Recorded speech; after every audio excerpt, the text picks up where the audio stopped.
ট্রাইব্যুনালে বিচার চলাকালে একদিন সালাউদ্দিন কাদের চৌধুরী ট্রাইব্যুনালের বিচারকদের উদ্দেশ্য করে বলেছিলেন, জজ সাহেব, আমি চাই এই ট্রাইব্যুনাল যেন ভবিষ্যতেও চালু থাকে। সেদিন ওই ট্রাইব্যুনালে একজন সাংবাদিক হিসেবে আমি উপস্থিত ছিলাম। আমি তখন দৈনিক নয়া দিগন্তে সাংবাদিকতা করি। আমার অ্যাসাইনমেন্ট ছিল তখন এই যুদ্ধাপরাধ বিচারের বিষয়ে রিপোর্ট করা।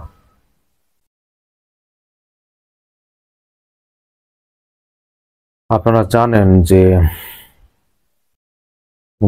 গণহত্যার নির্দেশদাতা, হুকুমদাতা, মানবতা বিরোধী অপরাধী, পতিত মাফিয়া শাসক শেখ হাসিনা ভারতের পরিকল্পনা অনুযায়ী 1971 সালে যুদ্ধাপরাধ, মানবতা বিরোধী অপরাধের বিচারের নামে ট্রাইব্যুনাল গঠন করেছিলেন। মূলত যুদ্ধাপরাধ, মানবতা বিরোধী অপরাধের বিচারের কথা বলা হলেও আসলে এই বিচারের উদ্দেশ্য ছিল বাংলাদেশের ইসলামী এবং জাতীয়তাবাদী শক্তিকে ধ্বংস করা। সেজন্য বিচারের নামে নাটক সাজিয়ে বা সাজানো বিচারের নামে বাংলাদেশের ইসলামপন্থী জাতীয়তাবাদী নেতৃবৃন্দকে হত্যা করেছেন এই শেখ হাসিনা ও তার সরকার।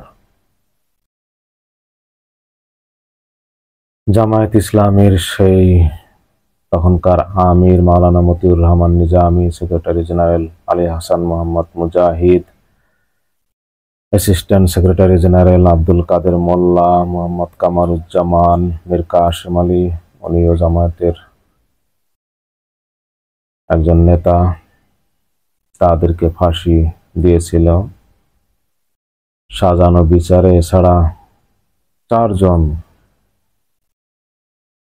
গোলাম আজম, তারপরে মাওলানা এ.কে.এম ইউসুফ, মাওলানা আব্দুস সোবহান এবং মাওলানা দেলাওয়ার হোসেন সাইদি তো বন্দী অবস্থায় কারাগারে মৃত্যুবরণ করেছেন। বিএনপির সালাউদ্দিন কাদের চৌধুরীকেও ফাঁসি দিয়েছে এই খুনি শেখ হাসিনা ও তার হুকুম পালনকারী কথিত বিচারকরা। এখন দেখুন, ওই ট্রাইব্যুনাল গঠন করা হয়েছিল যুদ্ধাপরাধ ও মানবতা বিরোধী অপরাধের বিচারের নামে। ভাগ্যের কি নির্মম পরিহাস, সেই একই ট্রাইব্যুনাল আজ শেখ হাসিনাকে সেই প্রায় একই অপরাধে, গণহত্যাকারী, মানবতা বিরোধী অপরাধের অভিযোগে মৃত্যুদণ্ড দিল।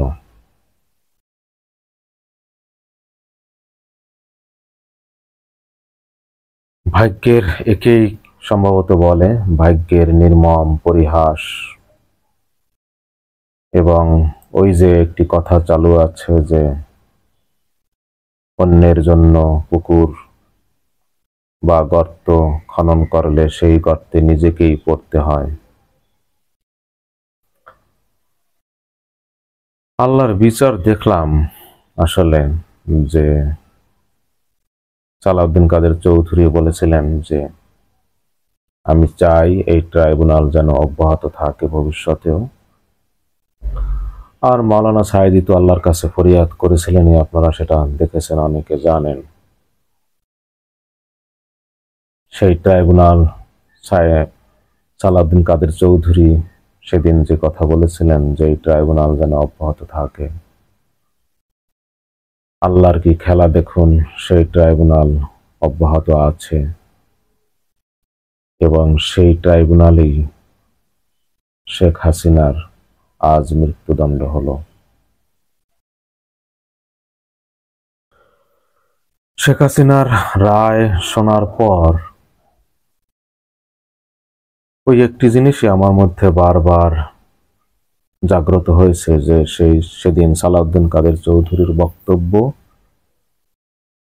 আর যে বিচারের কথা বলে ওই ট্রাইব্যুনাল গঠন করা হয়েছিল, অর্থাৎ সেই যে 1971 সালে যুদ্ধাপরাধ, গণহত্যা, মানবতা বিরোধী অপরাধ, মানবতার বিরুদ্ধে অপরাধ, সেই একই অপরাধে, সেই একই অভিযোগে আজ শেখ হাসিনার মৃত্যুদণ্ড হলো। এখানে যুদ্ধাপরাধ শব্দটি নেই, কিন্তু আসলে শেখ হাসিনা একজন যুদ্ধাপরাধী। কিভাবে? দেখুন, শেখ হাসিনাকে মৃত্যুদণ্ড দেওয়া হয়েছে গণহত্যার হুকুমদাতা এবং মানবতা বিরোধী অপরাধের অভিযোগে। যুদ্ধাপরাধ কথাটি নেই, কিন্তু আমি বলছি এটিও যুদ্ধাপরাধ। শেখ হাসিনা একজন যুদ্ধাপরাধী। কিভাবে?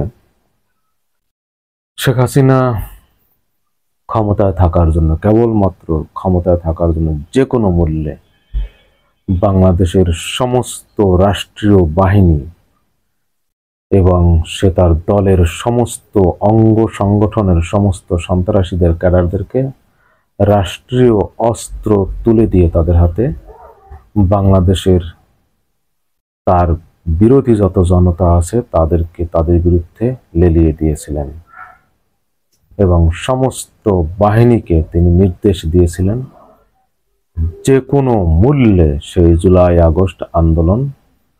আন্দোলন দমন করার জন্য। সেজন্য যদি মানুষ মারতে হয়, যত মারতে হয়, তিনি তার নির্দেশ দিয়েছিলেন। সমস্ত বাহিনীকে মারণাস্ত্র ব্যবহারের নির্দেশ দিয়েছিলেন এবং একটি শত্রু রাষ্ট্রের বিরুদ্ধে যেমন আরেকটি দেশ যুদ্ধ করে, ঠিক শেখ হাসিনা সেইভাবে সমস্ত রাষ্ট্রীয় বাহিনীকে লেলিয়ে দিয়েছিলেন। একেবারে যুদ্ধের মতো পরিস্থিতি তৈরি হয়েছিল। হেলিকপ্টার থেকে যে গুলির যে দৃশ্য, শত্রুর বিরুদ্ধেও কেউ এইভাবে গুলি করে না। মানে এটা যুদ্ধাপরাধ। আন্তর্জাতিক যুদ্ধাপরাধ বিষয়ক যে আন্তর্জাতিক আইন আছে, যে সংজ্ঞা, তাতে এবং যুদ্ধের যে আন্তর্জাতিক নিয়ম কানুন আছে, যে সমস্ত প্রিন্সিপালস আছে, তাতেও বলা আছে যে মানে সে অনুযায়ীও নিরীহ নিরস্ত্র জনতার বিরুদ্ধে এইভাবে নির্বিচারে আকাশ থেকে হেলিকপ্টার বা বিমান থেকে এইভাবে হামলা করার নিয়ম নেই। গণবসতিপূর্ণ এলাকায় এইভাবে নিরস্ত্র মানুষের উপরে নির্বিচারে গুলি চালানো আকাশ থেকে, হেলিকপ্টার থেকে, এটি আন্তর্জাতিক আইনে এটি যুদ্ধাপরাধ। এবং শেখ হাসিনা যেটি মানুষ এই যুদ্ধাপরাধ যেখানে এই যুদ্ধাপরাধ যেখানে হয় শত্রু রাষ্ট্রের বিরুদ্ধে এই ধরনের কর্মকাণ্ড, এবং অনেক সময় এই ধরনের অপরাধ করে অনেক দেশের সৈন্যরা, কমান্ডাররা বা তাদের সেই যুদ্ধের সময়, সেই অপরাধ শেখ হাসিনা করেছেন নিজ দেশের জনগণের বিরুদ্ধে। কি উদ্দেশ্য? কেবলমাত্র ক্ষমতায় থাকার জন্য। এবং এই ক্ষমতায় যে কোনো মূল্যে থাকার জন্য শেখ হাসিনা প্রস্তুত ছিলেন যত মানুষ মারতে হবে, যত মানুষ মারা যায় কোনো তার আপত্তি ছিল না। যত মানুষ মারতে হবে, তাদেরকে দমন করতে হবে এবং যে কোনো মূল্যে ক্ষমতায় থাকতেই হবে, এটি ছিল তার একমাত্র পণ। এবং আমরা জেনেছি এই বিচার প্রক্রিয়া সহ আরো বিভিন্ন মাধ্যমে ইতিমধ্যে গোটা জাতি জেনে গেছে যে বিভিন্ন বাহিনী যখন মানুষ মারতে শেখ হাসিনার নির্দেশ অনুযায়ী প্রস্তুত ছিল না এইভাবে, যদিও প্রথম দিকে নির্দেশ পালন করেছে সমস্ত বাহিনী, কিন্তু এক পর্যায়ে যখন ঘুরে দাঁড়ায় কোনো কোনো বাহিনী, তখন শেখ হাসিনা ক্ষিপ্ত হয়ে গিয়েছিলেন তাদের বিরুদ্ধে, যে তারা কেন মানুষ মারে না। এই ধরনের কথাবার্তা ডায়ালগ আমরা শুনেছি, যে তারা মানুষ কেন মারে না, অমুক বাহিনী তো মানুষ মারতেছে, অমুক বাহিনী মানুষ মারতেছে, তারা কেন মারে না এভাবে, এই ধরনের কথাবার্তা সে বলেছিল। যাই হোক, তো এটি একেবারেই যুদ্ধাপরাধ মধ্যে অন্তর্ভুক্ত। তো শেখ হাসিনা সেই গণহত্যা, মানবতা বিরোধী অপরাধ, যুদ্ধাপরাধের অভিযোগে, মিথ্যা অভিযোগে, সাজানো বিচারে যেসব মানুষদের হত্যা করেছিলেন, যে ট্রাইব্যুনাল গঠন করেছিলেন, সেই একই ট্রাইব্যুনালে একই অভিযোগে আজ তার মৃত্যুদণ্ড হলো। ভাগ্যের কি নির্মম পরিহাস, তাই না? আল্লাহর বিচার তাহলে দেখা যায়, আল্লাহর বিচার দেখালেন আল্লাহ।